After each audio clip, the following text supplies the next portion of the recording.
Hello, good day. This is Jade again from Costin Chicken Breeding Farm. So, in this video, pag-uusapan po natin kung paano po mag-eksperimento, no? Para malaman po natin kung ma-epekto ba yung ating binibigay sa ating mga manok o wala. So, for example po, no? Gusto kong malaman kung yung bibilhin kong gamot, no? Ay magpapalaki nga talaga ng katawan ng manok, no? So, dapat ang pinaka-ideal po is meron po kayong control variable tsaka meron kayong experimental variable. So for example, yung control po, siya yung walang hindi siya injeka ng gamot, no? Tapos yung isa, yung experimental variable, yan yung magkakaroon ng gamot, no? Tulad kanina, no, wala na akong pera, pero curious talaga ako malaman kung maepekto yung gamot na binili ko, no? Hindi ko lang sabihin kung ano, no? But it's not from BMed. Okay? So, itong manok na to is ininjikan ko nung gamot. Pero yung kanyang kapatid is wala. Other than that, lahat po ng parameters ay pare-pareha. Ibig sabihin, pareha po ang feeds, parehang amount ng feeds na nakakain nila. Pareha yung kanilang temperature, yung bahay, yung painuman, everything dapat pareha, no? Ideally, dito yan sa kabila, no? So, baka ilipat ko yung isa mamaya dito para pareha yung kanilang exposure sa sun, pareha yung basta pareha lahat, no? Dapat walang pinagkaiba maliban dun sa ininjekan, no? Yung isa walang injection, yung isa merong injection.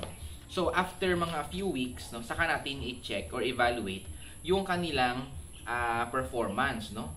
Yung manok ba na na-injeka nung gamot, mas lumaki ba talaga yung katawan? Tapos yung isa naman, hindi. So, tulad din yan sa ating mga vitamins, no? Actually, even sa amin, at dinidiscuss sa amin to most of the time, ang sabi ng teacher ko before, yung mga vitamins, no, sa tao na parang normal lang, no, walang deficiency, almost walang effect. So, to test that sa ating mga manok, ang ideal na gawin is magkaroon ka ng same breed, no, or same na type ng mga manok. Let's say for example, dominant CZ, no? Hatiin mo sila in 3 batches or 2 batches, no, or 4, pwede din. Meron kang control variable. Ito sila, no, walang vitamins, plain water lang every day. And then itong isa naman is may vitamins 3 to 4 times a week. Okay? So, and then yung isa, pwede rin i-trial mo din, no, yung probiotics natin, no, yung CHC. So, pwede natin i-trial yon. And tingnan natin after, let's say after 1 month, kung sino sa kanila ang may magandang performance. Ano ba ang weight nila during the first week nitong tubig lang, ang weight nitong ng vitamins na usual, no, and itong probiotics natin, no. So, tingnan yung kanilang weight, tsaka yung feeds na kinakain nila, and yung health, no, other mga mortality rate. So, yung mga ganong parameters, i-check natin yan, no. Ideally, sa mga kinakandak talaga na researches, tinitingnan pa actually yan yung internal organs, kung kamusta, no. Pero sa atin, kahit yung weight na lang, no, yung weight ng ating mga manok. So, actually, in-encourage ko yung aking mga mga growers na pwede itong gawin, no? Kasi eventually later on, no, mas makakasave po kayo, no? For example, ang resulta nyo is wala namang palang pinagkaiba yung plain water tsaka yung nag-vitamins. So bakit ka pa bibili ng vitamins? Kasi wala namang epekto, right? So I mean, walang significant difference, no? So hindi mo na kailangan bumili ng vitamins, or wala lang pala epekto yung probiotics, no? So hindi mo na kailangan bumili nun. But if nakita mo na itong probiotics ang layo ng epekto, no, sobrang ganda niya, and later on kahit na nag-invest ka ng pera sa probiotics, mas malaki ang na-income mo, so tuloy-tuloy mo siyang ganon, no?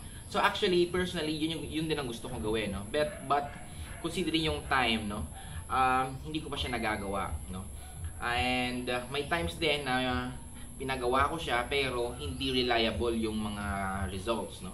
So sa feeds, actually ginawa ko siya sa feeds before, no, and so far maganda yung performance ng Integra, no. I-compare ko siya sa kabilang brand actually.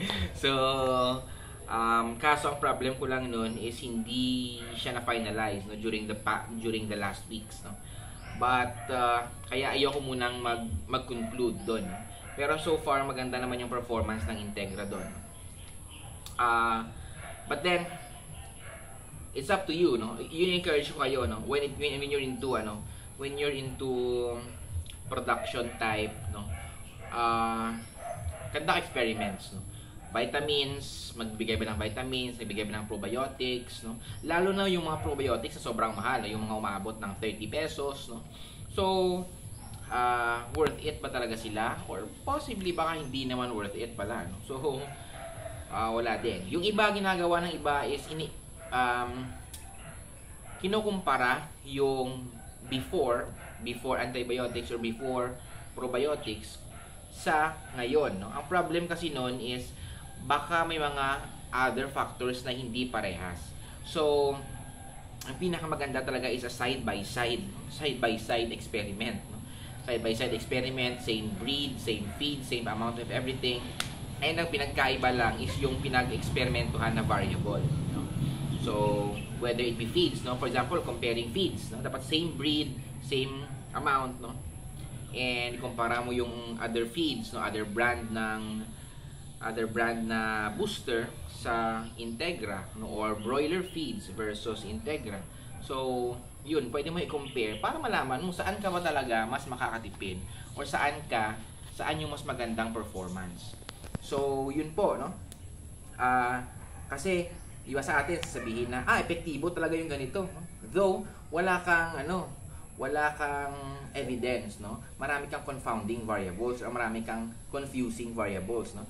Let's say pag sinabi mo na pag binigyan mo ng ganitong gamot, magiging mahina sila. Pero hindi mo nalagay sa equation na pinapakain mo pala sa kabila is, let's say, Integra Power Max. Yung isa naman kinakain is 50% mais, no? So, yung mais na effect pala yung confounding variable doon, no? So, yun yung point natin, no? Dapat pareha lahat and ang pinagkaiba lang is yung variable na pinag-eksperimentuhan, no? So, ako kahit wala na akong pera, bumili talaga ako kanina nung gamot, no? 1,000 lang yung pera ko. Yung gamot, wala ko sabihin yung exact price. Basta mahal yung gamot, binili ko pa din, no? More than 300. Upwards pa, no? So, binili ko pa din kasi gusto kong ma-experiment kung makita talaga na ma-epekto siya o wala. So, ganoon tayo ka-addict sa sa new knowledge, no?